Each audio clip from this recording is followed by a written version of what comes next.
नमस्कार। बड़ी खबर के साथ बुलेटिन की शुरुआत करते हैं कश्मीर से। बड़ी खबर कश्मीर के पुलवामा में सुरक्षा बलों और आतंकियों की मुठभेड़ जारी है। सेना के कैप्टन समेत 3 जवान शहीद हो गए हैं। बताया जा रहा है कि एक इमारत में 3 से 5 आतंकी छिपे हैं।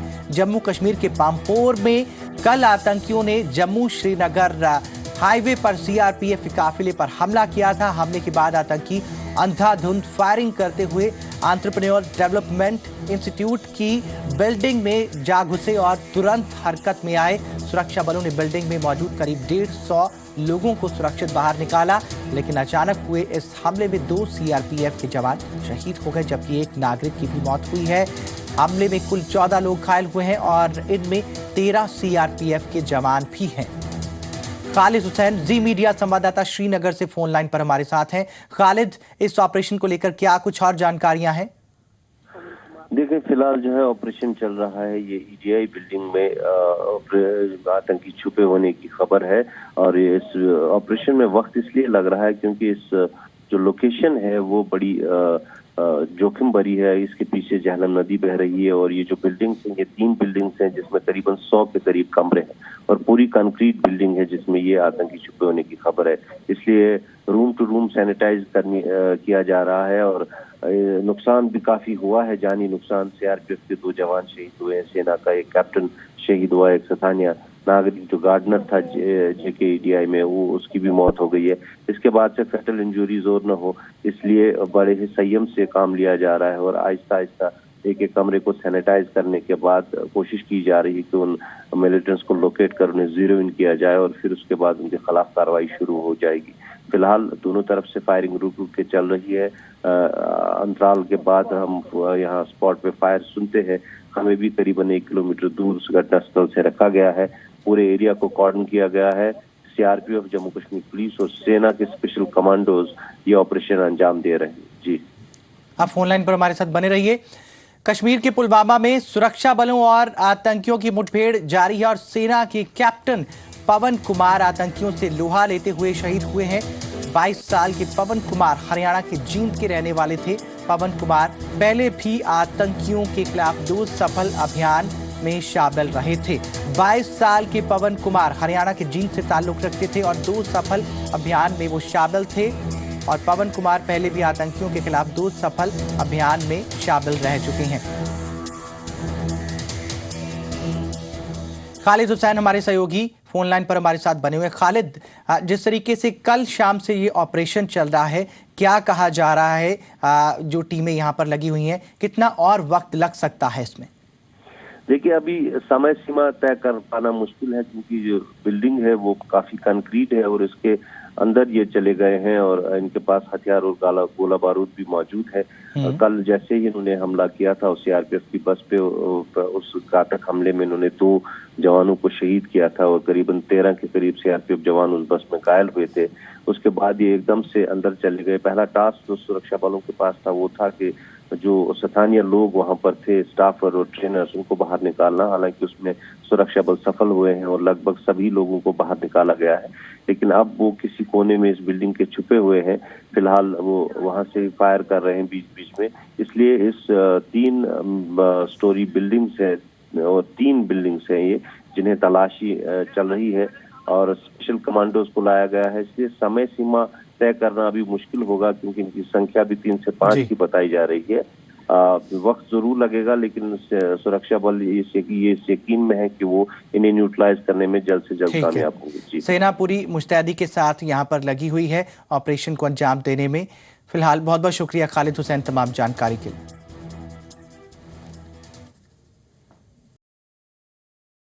और अब हम आगे बढ़ते हैं।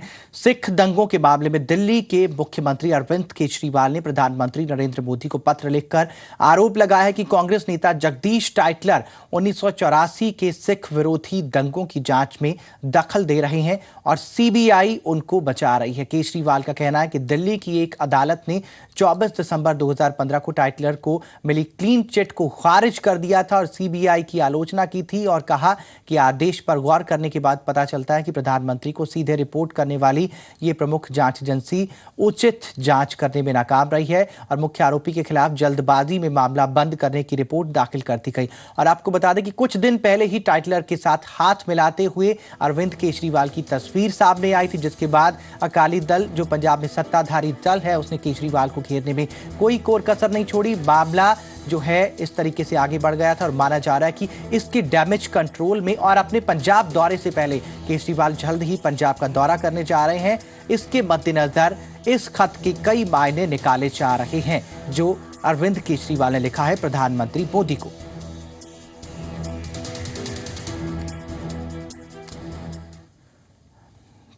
पंजाब सरकार ने 100 के करीब नई इनोवा कारें खरीदी और साथ ही सूबे के बड़े मंत्रियों के लिए 13 बुलेट प्रूफ लैंड क्रूजर खरीदी गई हैं। जहां कारों की इस खरीद को लेकर विपक्ष सरकार पर हमले कर रहे हैं, तो वहीं सरकार के मंत्री इसे मामूली बात करार दे रहे हैं।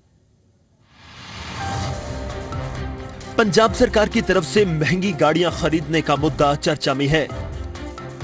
पहले ही आमदनी अठन्नी, खर्चा रुपया जैसे तंज के साथ जूझ रही पंजाब सरकार की ये करोड़ों की खरीदारी विरोधियों को फिजूल नजर आ रही है और सवाल उठाए जा रहे हैं कि एक तरफ प्रदेश की वित्तीय हालत खस्ता है, लेकिन लगभग 100 इनोवा कार और 13 बुलेट प्रूफ लैंड क्रूजर कारों के लिए करोड़ों की रकम आखिर क्यों खर्ची जा रही है।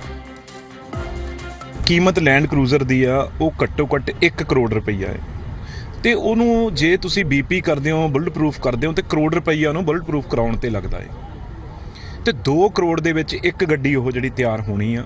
ਦੁੱਖ ਇਸੇ ਗੱਲ ਦਾ ਕਿ ਇੱਕ ਪਾਸੇ ਤਾਂ ਤਨਖਾਹਾਂ ਦੇਣ ਨੂੰ ਪੈਸਾ ਹੈ ਨਹੀਂ, ਪੈਨਸ਼ਨਾਂ ਦੇਣ ਨੂੰ ਪੈਸਾ ਹੈ ਨਹੀਂ, ਦੂਜੇ ਪਾਸੇ ਲਗਜ਼ਰੀ ਗੱਡੀਆਂ ਖਰੀਦ ਕੇ ਸਿਕਿਉਰਿਟੀ ਦੇ ਨਾਂ ਤੇ। उधर सत्ता पक्ष की दलील है कि सुरक्षा के मापदंडों के हिसाब के साथ ही गाड़ियों की खरीद की जा रही है, इसमें कुछ भी गलत नहीं है। ਇਹ ਕੋਈ ਬੰਦੇ ਦੀ ਚੋਇਸ ਨਹੀਂ ਹੁੰਦੀ ਕਿ ਕਿਹੜੀ ਗੱਡੀ ਤੁਹਾਨੂੰ ਮਿਲਣੀ, ਨਾ ਇਹ ਕੋਈ ਕੰਫਰਟੇਬਲ ਵਹੀਕਲ ਹੁੰਦੀਆਂ। ਉਹਨਾਂ ਨੇ ਵੀ ਬੈਠ ਕੇ ਦੇਖਿਆ, ਸਾਡੇ ਮੁੱਖ ਮੰਤਰੀ ਸਾਹਿਬ ਨੂੰ ਵੀ ਬੈਠਣਾ ਪੈਂਦਾ। ਇਹ ਮਜਬੂਰੀ ਹੁੰਦੀ ਹੈ ਕਿ ਤੁਹਾਨੂੰ ਸਿਕਿਉਰਿਟੀ ਦੀ ਐਡਵਾਈਸ ਮੰਨ ਕੇ ਤੇ ਬੁਲਟ ਪ੍ਰੂਫ ਗੱਡੀ ਐਕਸੈਪਟ ਕਰਨੀ ਪੈਂਦੀ। ਅਦਰਵਾਈਜ਼ ਜਿਵੇਂ ਟਰੈਕਟਰ ਟਰਾਲੀ ਦਾ ਸਫ਼ਰ ਹੁੰਦਾ ਉਦਾਂ ਹੀ ਬੁਲਟ ਪ੍ਰੂਫ ਗੱਡੀ ਦਾ ਸਫ਼ਰ ਹੁੰਦਾ, ਕਿਉਂਕਿ ਇੰਨੀ ਭਾਰੀ ਹੋ ਜਾਂਦੀ ਹੈ। ਉਹ ਕਿਹੜੀ ਗੱਡੀ ਜਿਹੜੀ ਆ ਵੇਟ ਕੈਰੀ ਕਰ ਸਕਦੀ ਹੈ, ਕਿਹੜੀ ਗੱਡੀ ਦਾ ਸਾਈਜ਼ ਠੀਕ ਹੈ, ਕਿਹੜੀ ਗੱਡੀ ਦੀਆਂ ਬ੍ਰੇਕਾਂ ਠੀਕ ਹੈ, ਕਿਹਦੀ ਚੈਸੀ ਠੀਕ ਹੈ। ਉਹ ਸਮੇਂ-ਸਮੇਂ ਦੇ ਮੁਤਾਬਕ ਜਦੋਂ ਨਵੀਂ ਗੱਡੀ ਲੈਣੀ ਹੁੰਦੀ ਹੈ ਤਾਂ ਸਿਕਿਉਰਿਟੀ ਏਜੰਸੀ 'ਚ ਇਹ ਮਾਪदंड ਸਾਰੇ देखते हैं। विरोधियों की नजर में ये फिजूल खर्ची है, लेकिन सरकार सुरक्षा और तकनीकी वजहों का हवाला दे रही है। जगतार भुल्लर, जी मीडिया, चंडीगढ़। विधानसभा चुनाव से पहले विकास की रफ्तार ने जोर पकड़ ली है। पंजाब में सीएम बादल ने नवा शहर नकोदर इलाके में करोड़ों की लागत वाली कई परियोजनाओं की शुरुआत की, जिसमें मुख्य रूप से दोआब नहर की 320 करोड़ रुपए की लागत से 801 किलोमीटर लंबी नहर के प्रोजेक्ट की शुरुआत की गई। नवाशहर में बिस्त दोआब नहरी सिस्टम के नवीनीकरण की शुरुआत हो गई है। प्रोजेक्ट के तहत राहो धक्कावाल हैंड बिस्त दोआब नहर की 320 करोड़ रुपए की लागत से 801 किलोमीटर लंबी नहर के प्रोजेक्ट की शुरुआत की गई।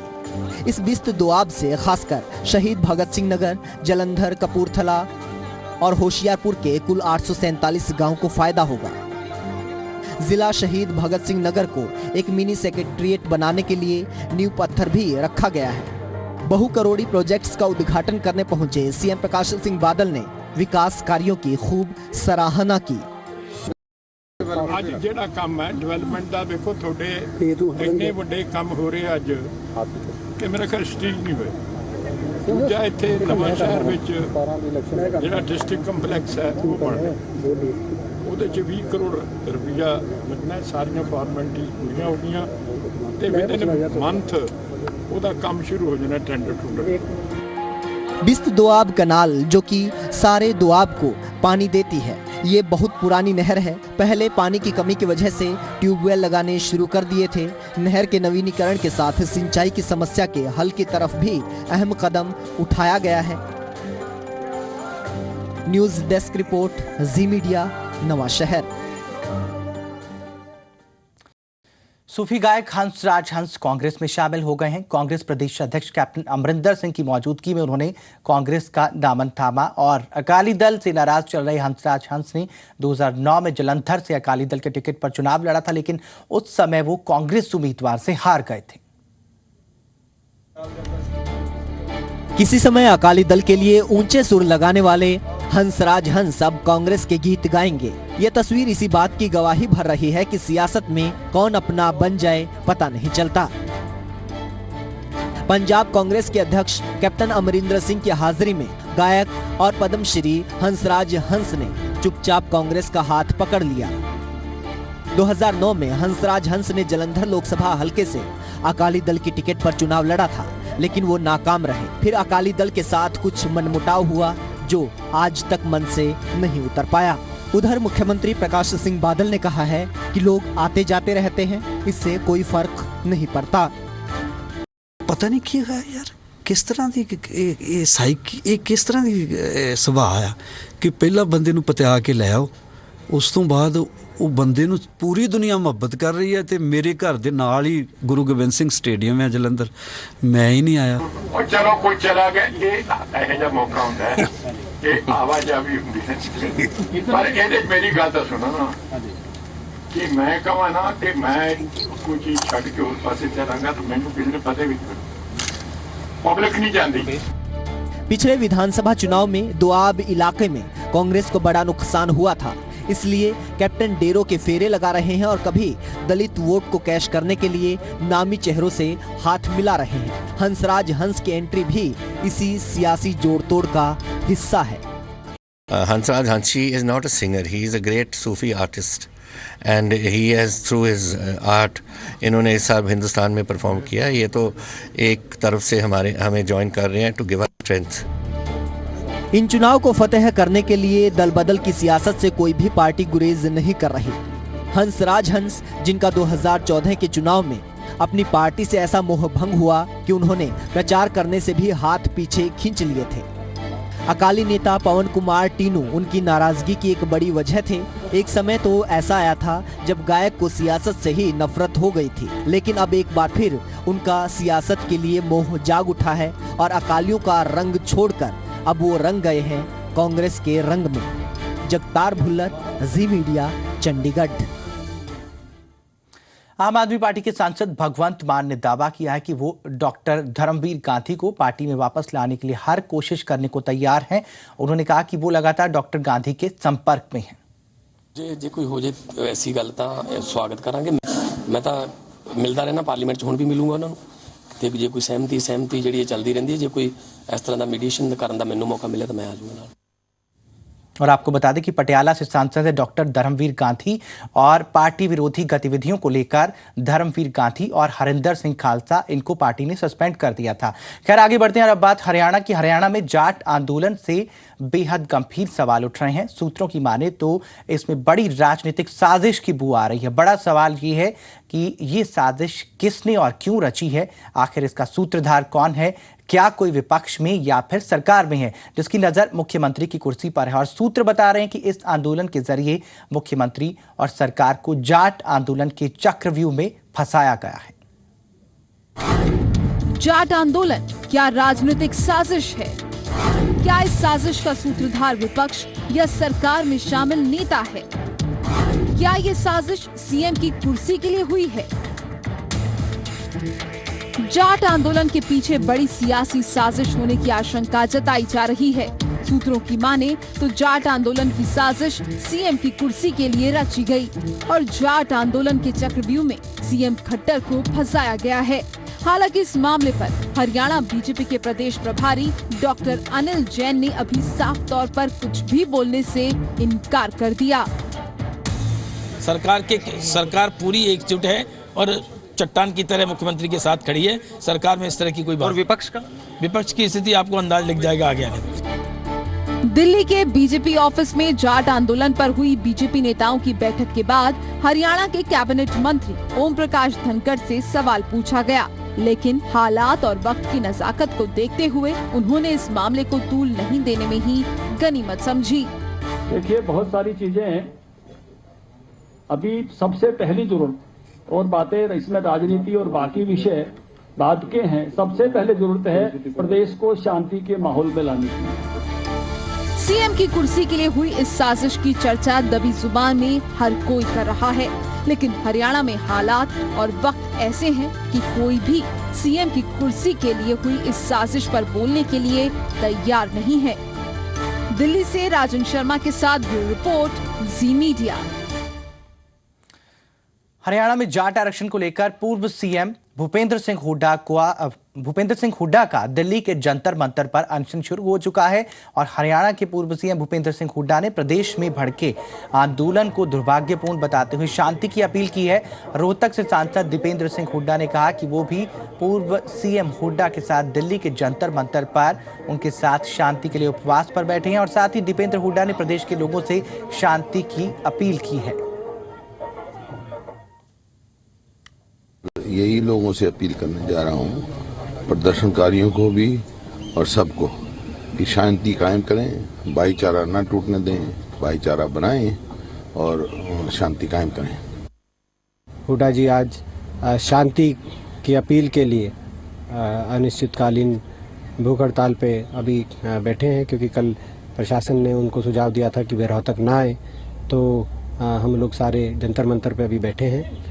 और इसके साथ साथ सभी ज़िलों में हम शांति कमेटियां सारे युवाओं से आग्रह कर रहे हैं कि छत्तीस बिरादरी के सब सर्व जातीय सर्व धर्म के युवा सामने आए और शांति कमेटियों का गठन करें और वो शांति कमेटियां सद्भाव बनाने में, आपसी भाईचारा और शांति बनाने में अपना कार्य करें। सभी ज़िलों में हम ये प्रयासरत हैं।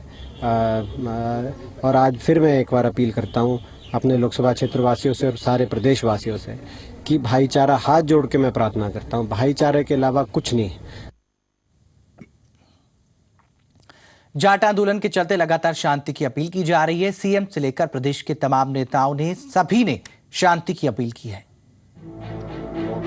मुख्यमंत्री मनोहर लाल खट्टर एक बार फिर मीडिया से मुखातिब हुए और जाट आरक्षण के लिए आंदोलन कर रहे जाटों से शांति की अपील की। मेरा हरियाणा की जनता से, विशेषकर नौजवानों से ये अपील है कि जिस प्रकार का सारा ये बंद का आह्वान और जैसी भी गतिविधियां चल रही हैं, उनको सबको कृपया बंद करें। आरक्षण में हम जो भी संवैधानिक व्यवस्था अथवा कानून की व्यवस्था अथवा कोर्ट के माध्यम से जितने अवरोध आए हुए हैं, उनको सब दूर करने के लिए हम जनता के साथ खड़े हैं। हरियाणा के कैबिनेट मंत्री ओम प्रकाश धनखड़ और हरियाणा बीजेपी प्रभारी अनिल जैन ने भी सभी से शांति और कानून व्यवस्था बनाए रखने का आह्वान किया। सारी बातें बिल्कुल सामने हैं। हरियाणा सरकार पहले ही मान चुकी है कि हम इस रास्ते पर आगे बढ़ चुके हैं। निश्चित रूप से मैं चाहता हूं कि अब लोग शांति को बनाएं। कहीं भी कोई घटना घटी है तो बहुत ही दुर्भाग्यपूर्ण है। हमने ये सार्वजनिक रूप से अपील की है, जो लोग इस आंदोलन से अपने आप को संबद्ध मानते हैं, इसको कहीं ना कहीं किसी रूप में आगे लीड कर रहे हैं, उन लोगों से निवेदन किया है कि वो अपनी बातें, जो हमारी केंद्र के और प्रदेश के मंत्रियों की जो टीम बनी है 4 लोगों की, जो चाहे वो अपनी बात इनसे कहें। जी पंजाब हरियाणा हिमाचल भी लगातार दर्शकों से अपील कर रहा है कि वो किसी तरह की अफवाहों पर ध्यान ना दें और शांति कायम रखने में सहयोग दें। चंडीगढ़ से कुलवीर दीवान के साथ राजन शर्मा, जी मीडिया, दिल्ली।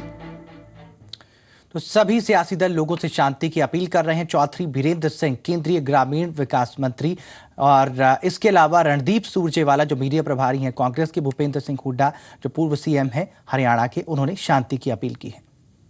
जो राजनीतिक दल हैं उनसे भी हम चाहेंगे कि वो भी इस प्रक्रिया में हमारा योगदान करें और हरियाणा की जनता से भी हम ये चाहेंगे कि वो भी एक ऐसी परिस्थिति जो खड़ी हो गई है जिसमें एक किस्म से अराजकता का वातावरण बन गया है, उस परिस्थिति से निपटने के लिए हरियाणा की जनता भी इसमें सहयोग करे। जिस प्रकार का माहौल बना हुआ है उस माहौल कोई प्रदेश के हित में नहीं है। मेरा सभी से ये आग्रह है, शांति कायम करें और इंश्योर करें कोई भी किसी का जान माल का नुकसान नहीं होना चाहिए। मेरा आग्रह है कि अपने स्वार्थों की राजनीति छोड़कर हम सब इंसानियत का परिचय दें। और अब बात करते हैं हिसार के एक मुद्दे की। हिसार से अगवा चारू गुप्ता को गायब हुए 2 महीने से ज्यादा हो चुके हैं। पुलिस उसे अब तक नहीं तलाश पाई है। लोगों में भारी रोष देखने को मिल रहा है। पीड़ित परिवार से मिलने पहुंचे एसएल ग्रुप के चेयरमैन डॉक्टर सुभाष चंद्रा ने भी पुलिस के रवैये पर सवाल उठाए। एसएल ग्रुप के चेयरमैन डॉक्टर सुभाष चंद्रा शनिवार को हिसार पहुंचे। डॉक्टर चंद्रा यहां चारू गुप्ता के परिवार से मिले। चारू गुप्ता को अगवा हुए 2 महीने हो चुके हैं। डॉक्टर चंद्रा ने कहा कि ये हरियाणा पुलिस की नाकामी का नतीजा है कि अभी तक चारू को पुलिस खोज नहीं पाई है। उन्होंने चेतावनी दी कि अगर वक्त रहते चारू को पुलिस नहीं खोज पाई तो वैश्य समाज पूरे प्रदेश में आंदोलन करेगा। हरियाणा पुलिस की पूरा निकम्मापन है, जिसके कारण से हरियाणा के अंदर इस समय में ये ऐसी वारदातें बढ़ती जा रही। ये एक चेतावनी है वैश्य समाज की तरफ से हरियाणा की सरकार को कि इस तरह के किस्से अगर दोबारा हुए और ये लड़की अगर बरामद नहीं की गई जल्दी, पूरे हरियाणा में आंदोलन होगा। चारू गुप्ता की मां और दादा ने डॉक्टर चंद्रा को बताया कि वो किस परेशानी से गुजर रहे हैं। उन्होंने बताया कि एक परिवार पर आशंका जताने के बावजूद पुलिस कोई कार्रवाई नहीं कर रही। पुलिस प्रशासन ने अभी तक कोई कार्रवाई नहीं की। उसने 6 दिसंबर 2015 को गुमशुदगी की रिपोर्ट दर्ज करवाई थी लड़का की, अब तक वो भी कैंसिल नहीं हुई है। इससे फालतू पुलिस प्रशासन क्या कार्रवाई करेगी? क्या कारण हो गया कि 2.5 महीने के बाद उसको बिठाया गया है? या तो हम इतने कमज़ोर हैं या पुलिस कुछ सोचना नहीं चाहती, समझ में नहीं आता। फिलहाल चारू गुप्ता के परिवार को डॉक्टर चंद्रा ने पूरे सहयोग का भरोसा दिया है। हरेराम मिश्रा, जी मीडिया, हिसार। और इसी के साथ बुलेटिन में फिलहाल इतना ही। नमस्कार।